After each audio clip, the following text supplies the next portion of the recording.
American companies and corporations actually thought the employee to whom they were sending a paycheck in Arizona was a real American. The financial damage, all told, the North Korean network enabled by Chapman tallied $17 million in revenue that went right back to North Korea.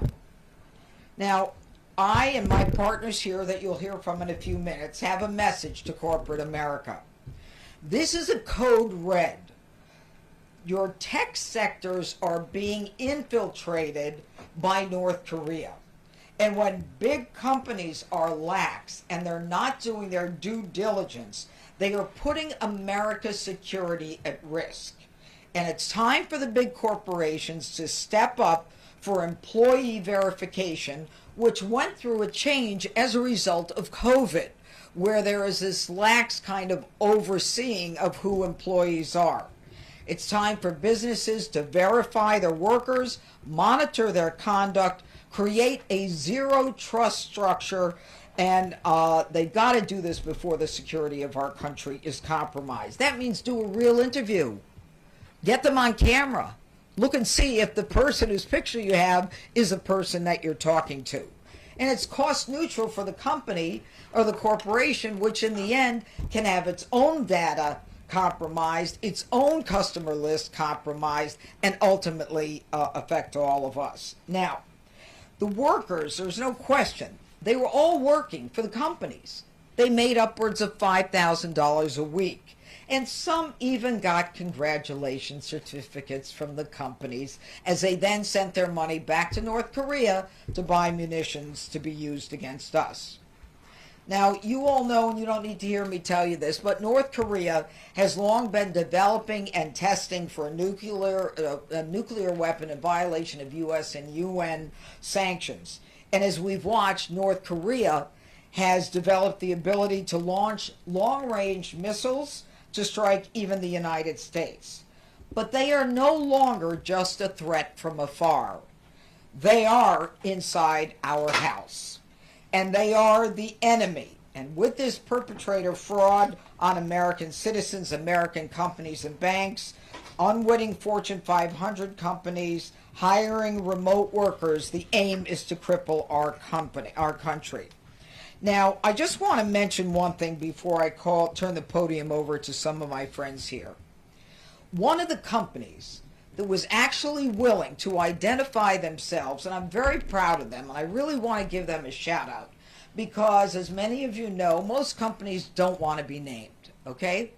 Nike wrote a letter to the federal sentencing judge in this case, and they encapsulated exactly what's going on here. They said, on behalf of Nike, the defendant's decision to obtain employee through Nike via identity theft was a betrayal of trust that we as an organization extend to every member of our team. This incident then required us to expend valuable time and resources on internal investigations to confirm that our systems were never breached and to develop and implement additional safeguards and protocols. Now further, the fact that wages paid to the defendant by Nike, $74,000 over their 5-month scheme, funneled to foreign state actors compounds the violation of trust and raises concerns about the intentions and affiliations of the defendant. And so Nike is asking the court to consider the damage to Nike, which they themselves didn't suffer any damage. They had an IT worker who did the work, got paid for the work, but they understand the subliminal message and the real threat of their money being paid to North Korea and their munitions development system. Now, I'm also going to right now turn the podium over to the Assistant Director of the FBI Counterintelligence Division, Roman Rashevsky, who partnered with us on the case, and then he will turn it over to some of our state and IRS partners. Rose, Roman. Hi. Thank you. You're welcome. Thank you, US Attorney Pirro. Today's announcement lays bare a multi-million-dollar campaign waged by North Korea's authoritarian regime to compromise our economic and national security. Through a series of increasingly brazen criminal schemes, the North Korean government is attempting to fund its nuclear weapons program and evade U.S. sanctions, while victimizing American companies, American financial institutions, and American citizens. The FBI and our partners are doing everything we can to defend the homeland, and that is why I'm very pleased to announce today's sentencing of U.S. citizen Christina Chapman to 8.5 years for her part in these schemes. The FBI's investigation uncovered a years-long plot to install North Korean IT workers as remote employees across the U.S., from Fortune 500 companies to U.S. government agencies. Those victim organizations thought they were employing American IT workers located in the U.S. In reality, the companies had been tricked into hiring North Koreans who were using stolen identities to pose as Americans and working from places like Russia and China. These North Korean IT workers were accessing the company's networks and sensitive data through laptop farms located inside the homes of U.S. persons. The laptop farms allow the IT workers to conceal their true locations and to earn money for the North Korean government, but they can't do this alone. They need the help of people like Christina Chapman. As she admitted, she ran a laptop farm out of her home in Arizona, enabling the IT workers to victimize over 300 U.S. organizations, to steal the identities of at least 68 Americans, some of whom even ended up with tax bills for wages they'll never see, and funnel over $17 million to North Korea's regime.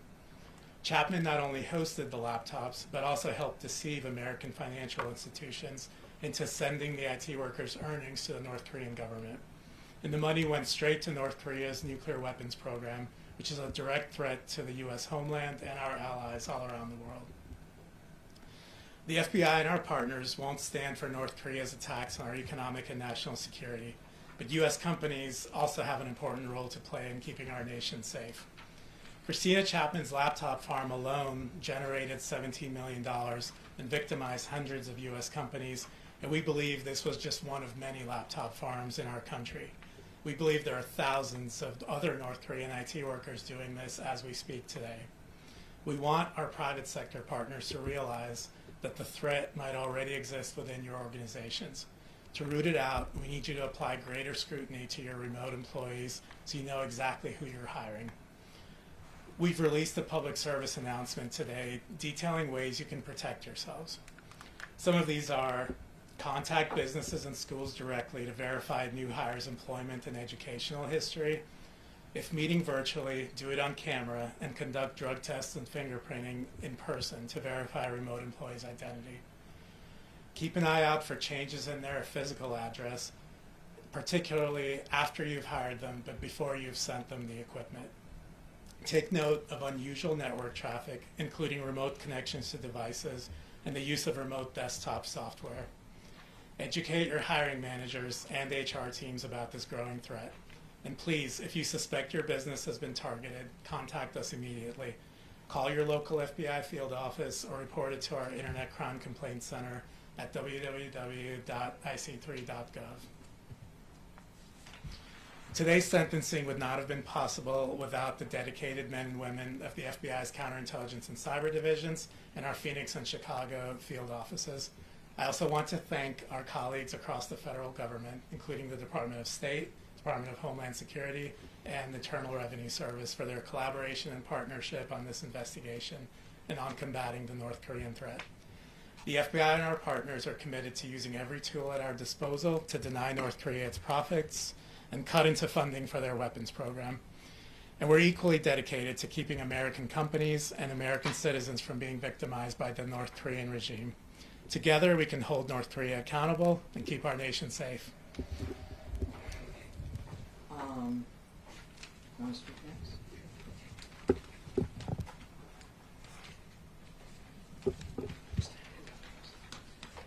Good afternoon. My name is Scott Brown. I'm the Assistant Special Agent in charge for the Phoenix Field Office of the Internal Revenue Service Criminal Investigation Division. IRS Criminal Investigation utilizes the financial expertise of our special agents to identify perpetrators of identity theft and to hold them accountable for American taxpayers. Today, we're grateful for the outcome of this investigation. Christina Chapman facilitated a massive and complex $17 million employment and identity theft fraud to enrich herself, her co-conspirators, and North Korea. She compromised our national security. She compromised the data and security of hundreds of U.S. companies, and she compromised the identities of 68 American taxpayers. Identity theft and employment fraud are pervasive crimes that often result in false tax liabilities for the victims. And today our message to victims of identity theft are there are resources and tools available to you to help overcome the damage that occurs from these types of crimes. I encourage you to reach out to the FTC through their website, identitytheft.gov, or through the IRS's website, irs.gov, where there are resources and methods for you to report identity theft and identify tools to help you overcome the damage that occurs from it. We too are grateful for our partnerships with FBI, the State Department, and especially the U.S. Attorney's Office in supporting this investigation and holding Ms. Chapman accountable for her fraud and providing justice to these victims and the American taxpayer. Thank you. Thanks.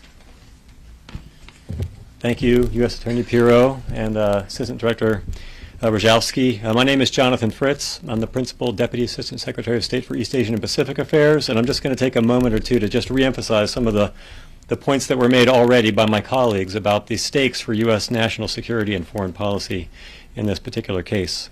Protecting Americans and American businesses is our top priority. So we take this threat from North Korea's malicious schemes very seriously, as you can see from the actions taken by the U.S. government here today. North Korea's illicit revenue-generating activities, whether cryptocurrency theft, illicit IT work, oil smuggling, or selling counterfeit cigarettes, these are not entrepreneurial efforts on behalf of innocent North Koreans. Rather, these are deliberate activities orchestrated by the North Korean government, often by military-affiliated entities within the North Korean government, to evade U.S. and UN sanctions, to fund North Korea's efforts to target the United States and our allies with unlawful weapons of mass destruction and ballistic missiles. North Korea cannot argue that these weapons are simply a deterrent. Since 2023, we have seen North Korea unlawfully transfer ballistic missiles to Russia, which in turn has used those missiles to strike Ukrainian territory, including Kyiv, undermining President Trump's efforts to broker peace between Russia and Ukraine. The President has been clear that he remains ready to engage with North Korean leader Kim Jong-un in pursuit of a peaceful resolution to tensions on the Korean Peninsula, and we believe dialogue is the only path to obtaining a sustainable peace. However, at the same time, we will not stand by while North Korea preys on American companies and citizens and engages in elaborate transnational criminal schemes to gain access to U.S. dollars. So we'll keep working with our colleagues across the interagency to protect U.S. companies, the U.S. financial system, and of course, American citizens. Thank you. So I guess you can see how working together with the FBI, the IRS, the State Department, the U.S. Attorney's Office, this is, as far as we know, the largest identity theft case of its kind that we in history, and I'm sure it won't be the last. Do you have any questions? Yes, sir. For both you and Mr. Brown, Americans lost their identities through this scheme as well. They were targeted or victimized as part of this. Any sense as to how many or how widespread or how they were vulnerable to it? You know, some of them I don't believe even knew that they were victims of identity theft. Unfortunately, the way to resolve this, I mean, the way to cut back on it and to make sure that it doesn't continue happening is to put the onus on big corporations and companies. If you'll see this driver's license over here in South Carolina, everything about it reeks of it being fraudulent. I mean, I've never seen a license expired 12/2/4/2027. I mean, there are so many obvious problems with that. But what they do is they'll take someone's ID and then they will then say, I'm now living in Arizona at Chapman's house. No one ever says, go outside and take a picture so I can see you're really living in Kansas or Arizona. No one double checks it. So sometimes the victims may not even know that they're victims until, as you just heard from the IRS, they get hit with an, with an IRS penalty. Anyone want to add to that? Okay. Hi. Hi. So, did she know specifically that she was working for the North Koreans, or did she think it was Chinese or Russians? Did she know exactly what was going on? We believe that she knew. We believe all indications are that she knew, and she pled guilty to knowing. So I think in the end, there's no question that she knew.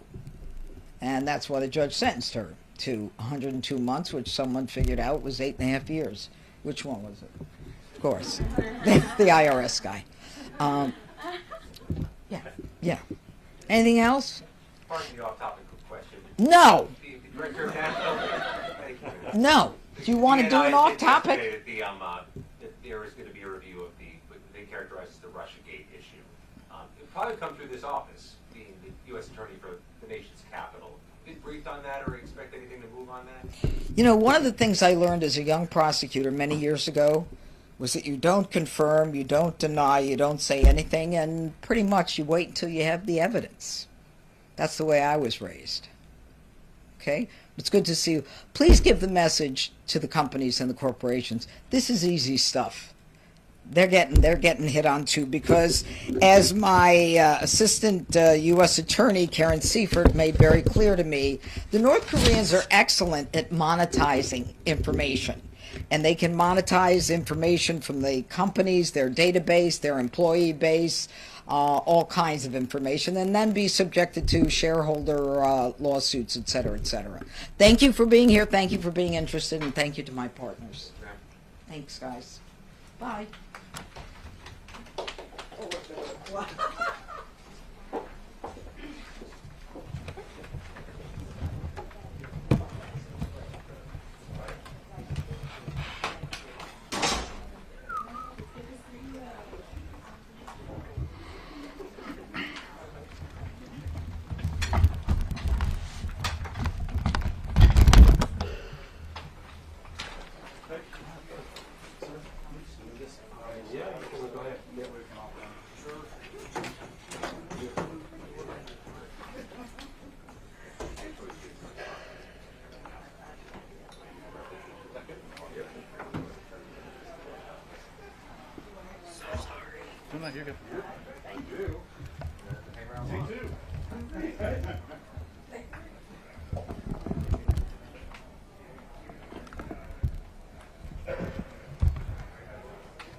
Copy of the press release. I got it. Thank you so much. Thank you.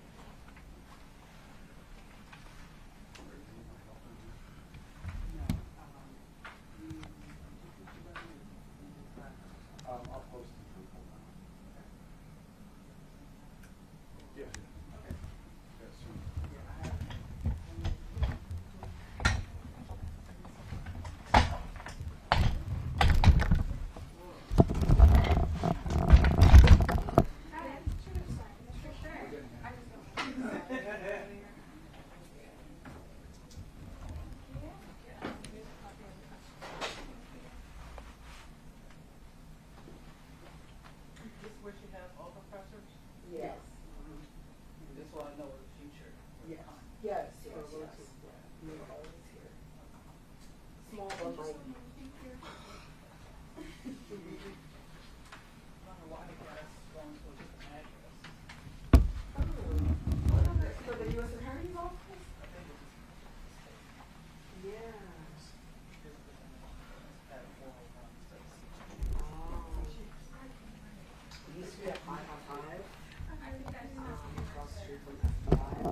I'm Sherry. That's why I put the little thing that had the CBS team. Okay. We always Scott. got. That's right. I don't know why when I see Scott, I think of another station.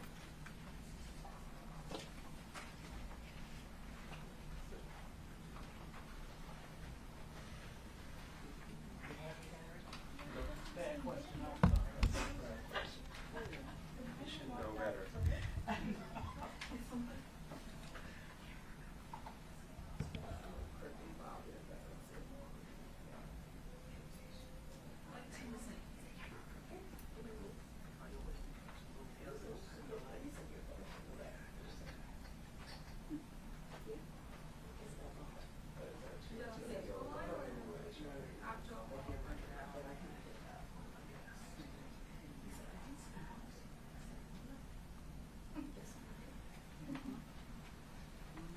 No matter. Hey, this is Harry with DC 26. We're done with it. So, thank you.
no, no, no.